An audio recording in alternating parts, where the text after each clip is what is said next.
नमस्कार। आज हम सद्गुरु की किताब आनंद लहर में छिपे ज्ञान को समझने की कोशिश करेंगे। ये किताब हमें रोजमर्रा के संघर्ष से निकालकर मन की गहरी शांति तक का एक रास्ता दिखा सकती है। तो चलिए इस सफर की शुरुआत करते हैं। कभी सोचा है इस बारे में? जरा अपने चारों ओर देखिए, ऑफिस में, बाजार की भीड़ में, सचमुच कितने चेहरे हैं जो असली आनंद से खिले हुए दिखते हैं? ये एक ऐसा सवाल है जो हमें सोचने पर मजबूर कर देता है। ये बात सुनने में थोड़ी कड़वी लग सकती है, लेकिन इसमें एक गहरी सच्चाई छिपी है। किताब की शुरुआत ही इसी कड़वे सच से होती है कि हमारे समाज में आनंद की कमी एक बहुत बड़ी, बहुत गहरी समस्या बन चुकी है।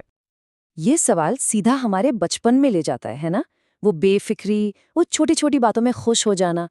आज की इस भागदौड़ भरी जिंदगी से उसकी तुलना करें तो सोचना पड़ता है कि आखिर वो मासूमियत और वो सहज खुशी चली कहाँ गई। तो सवाल यही उठता है कि ये खुशी आखिर गई कहाँ? क्या हमारी परिस्थितियां इसके लिए जिम्मेदार हैं? या फिर जैसा कि किताब बताती है, वजह कहीं हमारे ही अंदर तो नहीं छुपी है? किताब के मुताबिक हमारी खुशी को हमसे दूर रखने वाले असली चोर बाहर नहीं, बल्कि हमारे अंदर ही हैं। हमारा गुस्सा, हमारी टाल टोल की आदत और अपने ही ख्यालों के जाल में उलझे रहना, यही वो बाधाएं हैं। किताब में ना कर्नाटक की एक बड़ी दिलचस्प कहानी बताई गई है। कहते हैं वहां के कुछ गांवों में लोग भूतों से बचने के लिए अपने दरवाजे पर लाल रंग से लिख देते हैं, कल आना। और मजे की बात यह है कि भूत रोज उस बोर्ड को पढ़कर लौट जाते हैं। ये एक बहुत ही पावरफुल मेटाफर है कि कैसे हम भी अपनी सबसे ज़रूरी चीज़ों, अपनी खुशी, अपनी सेहत को अनजाने में कल पर टालते रहते हैं। तो देखिए सबक कितना गहरा है यहाँ। जैसे वो भूत कल आना पढ़कर लौट जाते हैं, ठीक वैसे ही हमारी सेहत, हमारी सफलता और हमारा आनंद के मौके भी हमारी जिंदगी से लौट जाते हैं जब हम उन्हें आज अपनाने की जगह कल पर टाल देते हैं। ये एक सीधी सादी लेकिन बहुत ज़रूरी चेतावनी है। और ये एक और कमाल का उदाहरण है। देखिए आजकल हर कोई स्ट्रेस मैनेजमेंट की बात करता है, लेकिन किताब कहती है कि तनाव कोई कीमती चीज़ थोड़ी है जिसे संभाल कर रखा जाए। ये तो एक ऐसी चीज़ है जिससे पूरी तरह छुटकारा पाना है, उसे मैनेज नहीं करना है। तो अगर समस्या हमारे अंदर है तो जाहिर है समाधान भी वहीं मिलेगा। और इसकी शुरुआत होती है एक बहुत ही सरल लेकिन क्रांतिकारी विचार से, और वो है जिम्मेदारी। पर उस तरह से नहीं जैसा हम आम तौर पर सोचते हैं। जिम्मेदारी की एक बिल्कुल नई परिभाषा। ये कोई बोझ नहीं है जिसे हमें ढोना है, ये तो हर पल, हर सिचुएशन में रिस्पॉन्स करने की हमारी अपनी एबिलिटी है, हमारी अपनी क्षमता, हमारा अपना चुनाव है। यहाँ दो एकदम अलग अलग नजरिए हैं। एक तरफ है जिम्मेदारी को बोझ समझने वाली पुरानी सोच जो हमेशा दूसरों पर दोष डालने, तनाव और लाचारी की तरफ ले जाती है, और दूसरी तरफ है इसे सशक्तिकरण यानी एम्पावरमेंट की तरह देखने वाला नया नजरिया जो हमारा अंदरूनी चुनाव है और हमें एक्शन लेने की आज़ादी और ताकत देता है।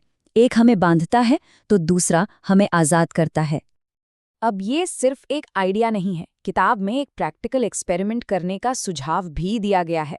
सोचिए, सिर्फ 24 घंटों के लिए ये मानकर जिया जाए कि हर चीज के प्रति प्रतिक्रिया करने की क्षमता हमारे अंदर है, हमारी जिम्मेदारी असीमित है, तो क्या होगा? तो ठीक है, नजरिया तो बदल लिया, पर इसे अपनी जिंदगी में उतारे कैसे?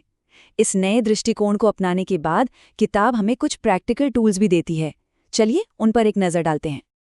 योग विज्ञान में माना जाता है कि हमारा ये शरीर 5 तत्वों से बना है: पृथ्वी, जल, वायु, अग्नि और आकाश। भूत शुद्धि इन्हीं 5 तत्वों को शुद्ध करने की एक प्राचीन प्रक्रिया है। कहा जाता है कि जब ये तत्व हमारे अंदर संतुलित और शुद्ध होते हैं तो हमारा शारीरिक और मानसिक स्वास्थ्य अपने आप बेहतर होने लगता है। और अच्छी बात यह है कि ये करना बहुत आसान है। ये कोई मुश्किल साधनाएं नहीं हैं। ये बहुत छोटे छोटे कदम हैं जिन्हें कोई भी अपनी रोज़मर्रा की ज़िंदगी में शामिल कर सकता है, ताकि अपने भीतर मौजूद इन 5 तत्वों के साथ एक बेहतर तालमेल बन सके। हमारे ज़्यादातर दुख की वजह हमारा बेकाबू मन ही तो है। ईशा क्रिया मन पर काबू पाने का एक जरिया है, ताकि हम विचारों के जाल में उलझने की बजाय उन्हें दूर से देख सकें। इस क्रिया के 3 बहुत ही सिंपल स्टेप्स हैं। पहले स्टेप में सांस के साथ ये सोचना है कि मैं ये शरीर नहीं हूँ, मैं ये मन भी नहीं हूँ। दूसरे स्टेप में एक खास तरह की ध्वनि का इस्तेमाल करना है जिससे शरीर में एक कंपन महसूस हो। और तीसरे स्टेप में बस शांत बैठकर अपने ध्यान को केंद्रित करना है। इस पूरी प्रक्रिया में बस 12 से 18 मिनट लगते हैं। ये अपने और अपने विचारों के बीच एक छोटी सी दूरी बनाने का एक बहुत शक्तिशाली तरीका है। चलिए, अब इस पूरी बातचीत को एक और लेवल ऊपर लेकर चलते हैं। ये सिर्फ दुख को मैनेज करने के बारे में नहीं है, बल्कि इंसान होने की एक बहुत बड़ी क्षमता को पहचानने के बारे में है। ये जो तस्वीर है, ये ध्यान लिंग की है। ये एक ऐसी जगह है जिसे किसी पूजा पाठ या विश्वास के लिए नहीं, बल्कि हर इंसान की आंतरिक खोज में मदद करने के लिए ऊर्जावान बनाया गया है। ये इस बात का प्रतीक है कि हमारा माहौल भी हमारी अंदरूनी यात्रा में एक बड़ा रोल निभा सकता है। ये लाइन हमें हमारे पारंपरिक लक्ष्यों पर फिर से सोचने के लिए मजबूर करती है। अच्छा स्वास्थ्य, सफल करियर, एक खुशहाल परिवार, ये सब जरूरी हैं, बिल्कुल हैं।